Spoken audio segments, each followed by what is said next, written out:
嗨，大家好，我是坦平叔。今天是2025年5月20号，这一期咱们继续聊聊俄罗斯入侵乌克兰，看一看乌克兰战场上也有什么变化。今天是俄罗斯侵略乌克兰的第1182天，也是乌军进入库尔斯克的第288天。根据乌克兰媒体报道前线总共记录了167次战斗。乌克兰总司令谢尔兹基说自今年年初以来乌军已摧毁了1159辆俄罗斯的坦克，251辆装甲战车。别尔格莱德前线在瓦卢伊斯基区，乌特种部队发起突然袭击先是破坏了多辆军车，紧接着打掉了至少3座通讯塔。俄军的控制区已被翻滚的浓烟覆盖，通讯设备也燃起大火。目前激烈的战斗还在进行之中。这些特种部队还攻入了别尔格莱德沼泽区，并拿下2个俄军后方的阵地。乌军破坏俄方的通讯设施，加上地面进攻明显加强，更多乌军从其他方向再次攻入别尔格莱德。库尔斯克前线，乌空军打击了兹瓦内附近的俄军阵地，共发射10枚导弹。与此同时，乌空军使用米格29战机发射了2枚法国铁锤精确制导航弹，将苏贾市南面俄军无人系统作战部队飞行库鲁无人机营多名无人机操作员炸成碎片。5月17日至18日，库尔斯克州的战斗仍在继续。乌克兰总参谋部于5月18日表示乌克兰军队仍在努力于俄罗斯的国际边界沿线建立缓冲区，以防止俄罗斯在苏梅和哈尔科夫方向发动新的攻势。乌克兰军队已完成其在库尔斯克州的关键目标。总参谋部还表示自2024年8月6日以来，俄军伤亡人数达到了63172人，其中包括4000名朝鲜士兵。一位俄罗斯军事博客作者于5月18日声称，在特特金诺，也就是格卢什科沃西南附近作战的乌克兰军队已通过使用无人机和火炮阻断俄军地面通信线路，从而孤立了该前线一部分俄军部队。距离普京和格拉西莫夫宣布将乌军赶出库尔斯克过去了1个月了，这乌军还在库尔斯克作战吗？根据美国战争研究所的报告说，俄罗斯军队于5月17日至18日夜间对乌克兰进行了战争中规模最大一次无人机袭击，特别是对基辅州的远程打击。俄军正在创新他们远程无人机打击战术，以抵消乌克兰机动防御部队有效性，并压倒乌克兰的防空网。乌克兰空军报告说俄罗斯军队从布良斯克、库尔斯克和奥列尔市、罗斯托夫州的米列罗沃以及克拉斯诺达尔边疆区的滨海阿赫塔尔斯克方向发射273架沙赫德无人机和诱饵无人机。乌克兰空军报告还称，乌克兰军队在乌克兰东部、北部和中部上空击落了88架无人机、128架诱饵无人机。截至当地时间8点，还有1架无人机仍在乌克兰境内。乌克兰官员报告说俄罗斯的袭击主要针对基辅州，无人机袭击了基辅、第聂波罗彼得罗夫斯克和顿涅茨克州。尽管特朗普要求俄罗斯停止对乌克兰，特别是基辅州的远程打击，尤其是对能源基础设施停止攻击，但是普京是阳奉阴违根本不予理睬继续加大对乌克兰的空袭这个分明是把特朗普的脸放在地上踩根据路透社5月18号报道说，乌克兰军事情报机构18日表示，俄罗斯计划进行1枚洲际弹道导弹的作战训练发射，以威慑乌克兰和西方。乌克兰国防情报总局在社交平台电报上的一份声明说根据命令，此次夜间发射将在俄罗斯叫斯维尔德洛夫斯克州实施。他补充说导弹的飞行距离将超过1万公里。根据美国新闻周刊网站5月18日报道，乌克兰军事情报机构18日在一份声明中报告，俄罗斯计划于19日晚在作战训练中发射洲际弹道导弹，以展示武力。如果乌克兰的情报准确的话，俄罗斯在这个时候发射洲际弹道导弹，而且据说还能带10个什么分弹头这个显然是在向特朗普在示威。为什么呢？是因为特朗普说了美国时间19号要与普京和泽连斯基通话。当然了，做这个节目的时候，他通话正在进行中。根据这个财联社报道财联社5月19号电说，说美国总统特朗普与乌克兰总统泽连斯基进行了电话交谈。乌克兰媒体报道称，此次通话发生在美国总统特朗普与俄罗斯总统普京对话之前。目前通话具体内容尚未对外披露，也就是说特朗普在给普京打电话之前先跟泽连斯基进行了电话沟通。5月19日，克里姆林宫发布消息表示，俄罗斯总统普京同总统特朗普开始通电话，而白宫新闻秘书莱维特宣布，特朗普将于美东时间10点，也就是北京时间22点与俄罗斯总统普京通话。据报道，普京和特朗普之间的会晤目前还没有准备好，也就是说他们之间见面面谈还没准备好，但是通话正在进行中。特朗普周一与普京通话，讨论乌克兰和平问题。白宫表示，通话正在进行中。普京在俄罗斯黑海度假胜地索契与特朗普进行通话，而特朗普在华盛顿。通话前，万斯表示华盛顿承认战争结束陷入僵局，如果莫斯科不愿意参与，美国最终将不得不宣布这不是美国的战争。万斯说我们知道这里有点僵局，我认为总统会对普京说，你是认真的吗？你是来真的？他表示，普京可能确实不知道如何结束这场战争，这是需要双方配合的。我知道总统愿意这么做，但如果俄罗斯不愿意，我们最终只能说这不是我们的战争。周日，俄罗斯发动了最大规模无人机袭击。乌克兰表示，莫斯科可能计划在周日发射洲际弹道导弹，但俄罗斯方面尚未证实。你看看也就是为了迎接特朗普的这个电话，俄罗斯人是做出了很多工作的。先是对乌克兰进行最大规模的轰炸，完了之后扬言要试射洲际弹道导弹，也就是能够覆盖美国任何一个。完了之后还是8个到10个分弹头，这个实际上就是在特朗普打电话之前，先给他来个下马威，表示我也不是吃醋的，不要恐吓我，不要威胁我，对吧？我先威胁个给你看看，就这意思然后他加大了对乌克兰的轰炸，也就是预示着这个所谓的电话会不欢而散。当然了，他会处理的比泽连斯基处理的不像泽连斯基2月份跟这个万斯还有特朗普在白宫直接就撕破脸。俄罗斯总统新闻秘书佩斯科夫表示俄罗斯高度评价美国在乌克兰问题上的斡旋努力，并对华盛顿表示感谢。佩斯科夫在回答记者关于美国在乌克兰问题上斡旋必要性的问题时称，如果美国斡旋提供帮助，而我方对此高度评价并感谢美方，如果他们确实能帮助我们通过和平手段实现目标，那么这显然是更优的选择。你看看这个俄罗斯人普京这是典型的老奸巨猾，他完美的拿捏住了特朗普，也就是他给特朗普的面子给足，但是里子是一点都不。什么面子给足呢？你看维特科夫到莫斯科见普京，普京首先送特朗普一幅由俄罗斯的画家画的特朗普的一个肖像画，就是特朗普那个竞选总统的时候不是挨了一枪吗？画的就是那个事件，也就是他对特朗普是非常尊重，但是特朗普说的话，特朗普建议停火，那都是放屁，都是婉拒。你看这一次这个俄罗斯人又说无论谈的怎么样，都非常感谢美国的斡旋，把特朗普哄得团团转，把特朗普耍得团团转。彭博社报道说特朗普与普京的停火谈判并不顺利，俄罗斯并不急于停止战争。普京对于在今年年底前撕裂乌克兰防线，夺取更多的土地比较有信心。说特朗普政府则威胁进行更多的制裁。目前美俄进行新一轮的首脑谈判，但是谈不出什么玩意的概率比较大。所以说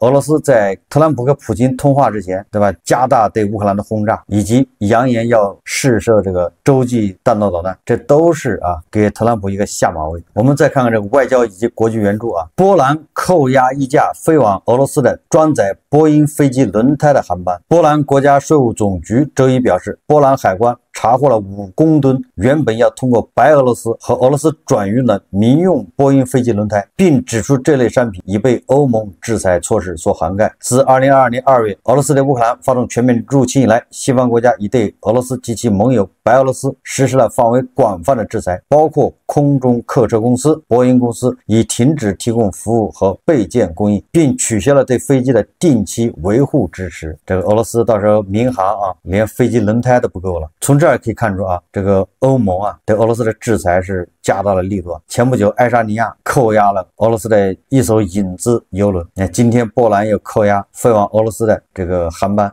上面装了波音飞机的轮胎备件。这么下去的话，俄罗斯经济迟早是要崩溃根据媒体报道说澳大利亚承诺给乌克兰的埃布拉姆斯坦克已在路上。澳大利亚总理安东尼阿尔巴尼斯在罗马对泽连斯基表示承诺向乌克兰提供M1 A1 埃布拉姆斯坦克已运往该国，澳方正在尽一切可能向俄罗斯施压。实际上，这个澳大利亚援助乌克兰的这个埃布拉姆斯坦克啊，在前年就已经有计划啊。截至2025年4月，他们被视为无限期滞留在澳大利亚。澳大利亚国防部官员将交付延迟归咎于美方阻挠，也就是美国不同意。但目前，阿尔巴尼斯在与泽连斯基谈话中表示，退役的澳大利亚埃布拉姆斯坦克已被运往乌克兰。澳大利亚广播公司报道说，阿尔巴尼斯先生在会议开始时向泽连斯基表示，坦克已经在运往乌克兰的路上。泽连斯基则表示感谢阿尔巴尼斯有关坦克的消息，并赞扬澳大利亚为援助乌克兰所做的贡献。澳大利亚总理明确表示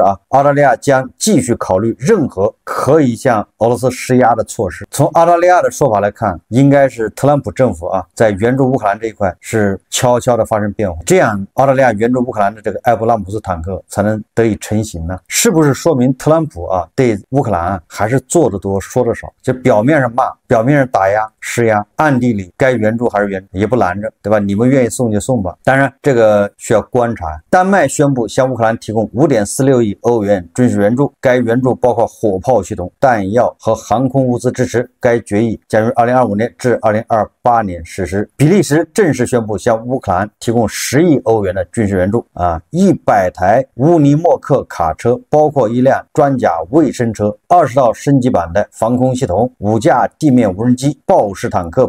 配备用于测试目的的新炮塔、无人机探测系统、小型武器等等。此外，该国计划今年向乌克兰提供2架 F-16 战斗机备件，明年再提供2架。这是比利时迄今为止最大的一次军援。芬兰与欧盟委员会签署了向乌克兰提供重型弹药协议，弹药将从芬兰工业体系中采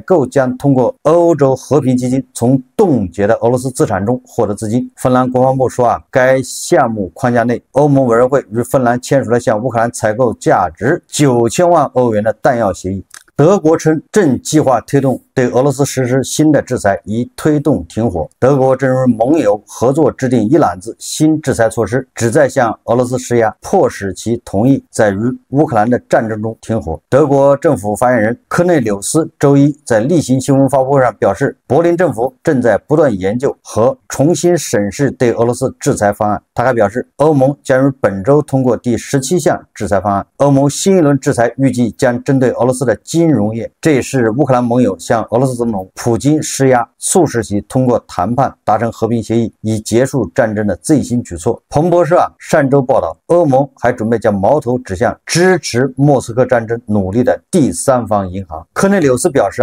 美国是否同意欧洲的制裁，取决于特朗普和普京即将开始的电话通话结果，也就是看特朗普跟普京之间谈的怎么样。谈得好，恐怕美国就不支持制裁；谈得不好，美国就要加大制裁。5月19号消息，法国总统马克龙与西方领导人举行了电话会谈，随后他在社交网络 X 上向俄罗斯总统普京发出了呼吁。马克龙要求俄罗斯领导人接受俄罗斯与乌克兰无条件实施停火。他说普京在与美国总统特朗普的谈话中应表明他希望和平，接受特朗普总统提出并得到乌克兰和欧洲支持的俄乌30天无条件停火提议。这个就是马克龙教这个普京怎么跟特朗普打电话特朗普要给你打电话，你赶紧说愿意和平，愿意无条件停火30天，否则的话欧洲要加大制裁。这个英国的首相斯塔默说不愿意无条件停火的对手必须付出代价。斯塔默将与欧盟举行脱欧后的首次峰会，加强双方之间合作。欧洲、英国、乌克兰和特朗普现在明确了条件，无条件停火30天。现在就看特朗普怎么跟普京谈了普京坚持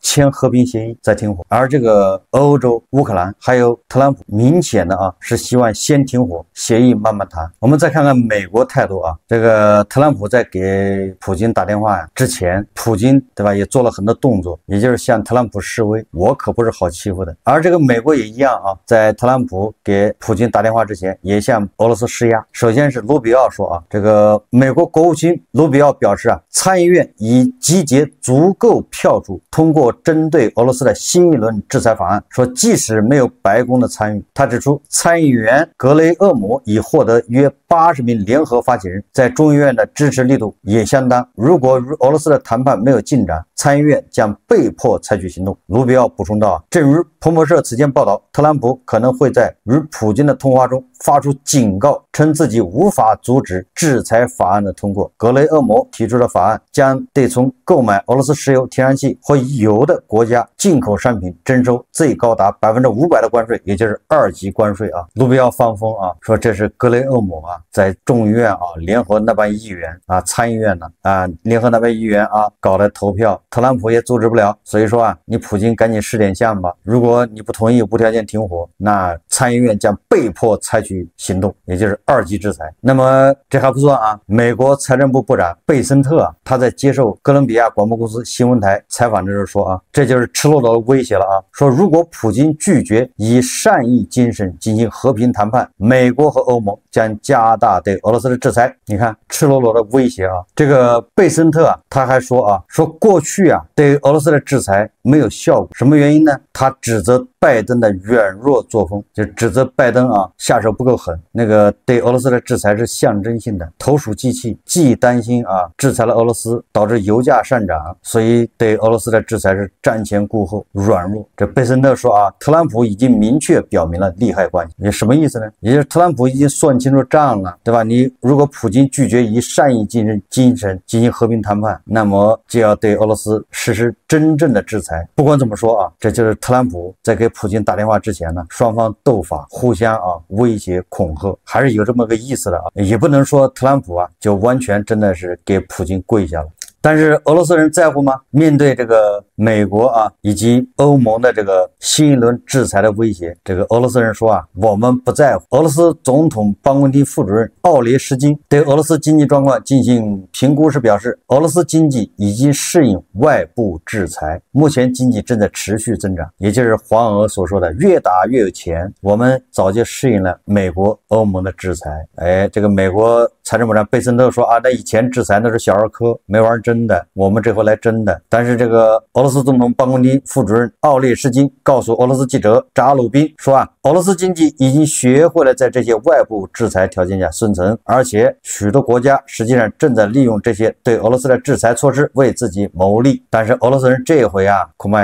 高兴太早了。如果美国真的要实施2级制裁，那没有国家为了俄罗斯这片小树啊，放弃整个森林呐，也就是其他的国家就不敢跟俄罗斯再做生意了。谁跟俄罗斯做生意，他就制裁谁，加征500%的关税。如果真的这么干，我相信没有国家愿意跟俄罗斯做生意了，因为跟俄罗斯的生意再多，对吧？你不能因为这一片树，对吧？你放弃整个森林啊，2个印度恐怕都要掂量掂量。5月18号啊，俄罗斯外交部发言人扎哈罗娃就德国否认计划为乌提供金牛座巡航导弹一事发表评论，说啊，别太天真，这是一个文字游戏。扎哈罗娃补充到啊，德国总理莫尔茨任务是将援助乌克兰的远程导弹问题从公众讨论中删除，就好像它不存在一样。但实际上没有人知道德国会在何时为乌克兰提供几枚导弹。为什么呢？是因为5月15号啊，那一天呢，德国总理莫尔茨他对记者说啊，德国目前没有计划向乌克兰提供金牛座巡航导弹，并且说啊，目前啊向乌克兰提供金牛座导弹并未列入议程，就是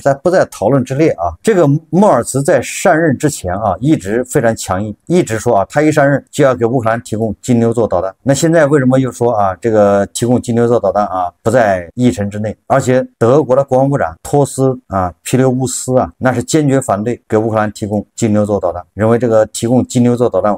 无异于改变这个战争的进程呢。这个俄罗斯人呢对这个非常关注啊。当这个德国人说要提供金牛座导弹的时候，这个俄罗斯人扬言恐吓啊，说如果德国给乌克兰提供金牛座导弹，那么就是德国参战。那俄罗斯虽然多次这么扬言啊，对吧？这个英国、法国啊给乌克兰提供这个风暴鹰、斯卡普导弹，那也是北约参战啊，允许这个用西方武器打击俄罗斯本土，那也是北约参战。反正北约参战已经很多回了啊，俄罗斯也没咋地，这回指名道姓说你德国参战。为什么这么怕金牛座呢？就是因为金牛座它更多的就更适用于斩首行动，就专门摧毁地堡。谁有资格在地堡里躲着呢？那都是高层，对吧？那都是领导。所以这个德国的金牛座对领导不友好，炸小兵放不上，对吧？一枚很贵啊，所以俄罗斯是坚决反对啊，对吧？这是不讲武德，树高莫用啊。那德国人说了啊，莫尔茨说啊，我们现在还没有讨论援助乌克兰金牛座巡航导弹的。俄罗斯人不相信啊，俄罗斯人说了，这个扎哈罗娃说啊，不要被德国人的文字游戏所蒙蔽，德国人只是啊把这个援助金牛座啊从公众的视线中挪开，也就是本来是公开讨论的，不讨论了，什么时候偷偷摸摸给乌克兰送过去，完全有可能。这一点啊，俄罗斯人分析的恐怕是对的。在金牛座啊需要出现在乌克兰的时候，恐怕他就到了啊，因为现在双方主旋律啊基调是和谈，对吧？泽连斯基多次说啊，同意无条件停火。那么在这个时候再用金牛座去搞点事情，对吧？现在这个容易让人感受到泽连斯基没有诚意，所以这个时候给金牛座啊，意义不大，缓一缓没什么问题。等到特朗普如果对吧跟普京啊这个电话沟通完全失效，双方对吧彻底撕破脸，那金牛座就来了。我们再看看这个罗马尼亚总统选举啊，这个罗马尼亚的总统选举啊，居然爆了个冷门啊，可以说真的是叫世事难料。5月18号，罗马尼亚大选，亲欧洲的布加勒斯特市长叫尼库索丹当选总统。这个亲欧洲的这个尼库索丹啊，本来这个选情不看好啊，他的第一轮支持率只有极右翼的西蒙的一半。这个西蒙啊，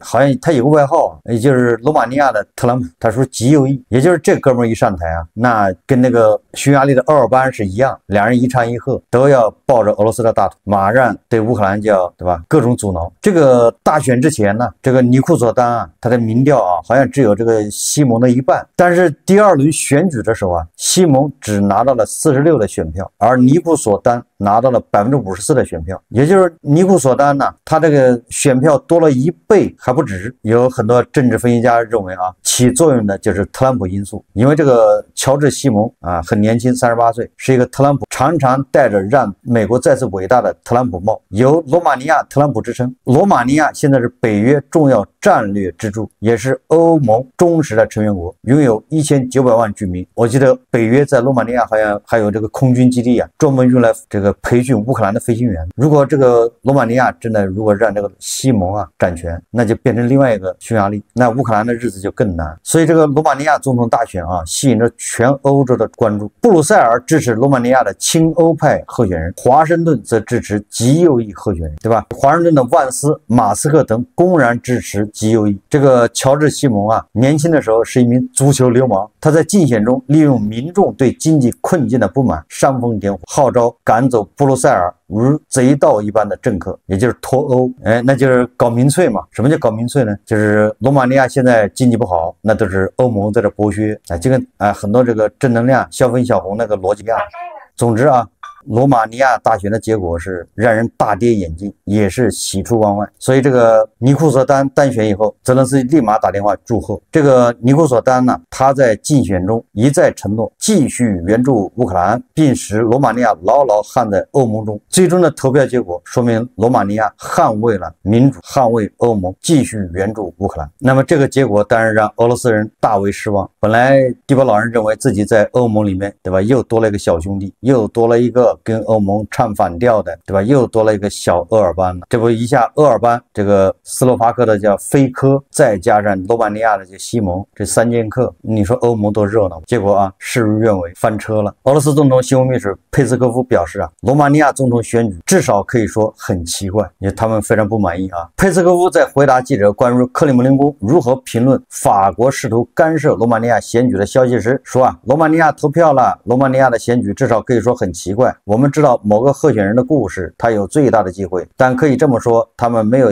费心寻找任何理由，他就被迫退出了竞选。罗马尼亚的选举有没有什么问题，咱不知道啊。但是无论罗马尼亚选举有没有什么问题，俄罗斯都没有资格指责人家，对吧？迪波老人第5次当选总统，这个佩斯科夫就一针见血的说啊，没有必要选举，浪费钱，何必走那个形式主义呢？直接宣布就行了。那个车臣的这个总统卡洛洛夫也说啊，对吧？何必脱裤子放屁，多此一举。直接宣布单选。但是地保老人家是完美主义啊，干活要干全套，程序必须完美，所以人家一丝不苟的把整个程序走完，花点钱怕什么呢？让你们挑不出毛病。为了让大家心服口服，他找了3个陪绑，3个陪跑让他给他们拉拉票，说你们也给他投点票嘛。把真正有实力的参与竞选的，不是对吧？这个叫什么放风死，就是高坠，要么就是签字不合格，对吧？名字写的潦草，没法认，统统的不合格。这个库尔斯克州防御工事建设期间盗窃造成损失已增至41亿卢布。这个在库尔斯克发生了一起重大的腐败丑闻，涉及在乌克兰边境建设防御工事期间盗窃行为。库尔斯克州代理州长亚历山大·辛施泰因表示，不法承包商给国家造成了损失金额已增至41亿卢布。1个半月前，俄罗斯联邦总检察院曾估算损失32亿卢布，但法院在审理诉讼请求时，不仅支持了该部门的要求，还增加了金额，认定被告方非法将额外资金据为己有作为利润。什么意思呢？就是联邦预算拨款194亿卢布用于建设龙牙防线，也就是那什么反坦克障碍物就那个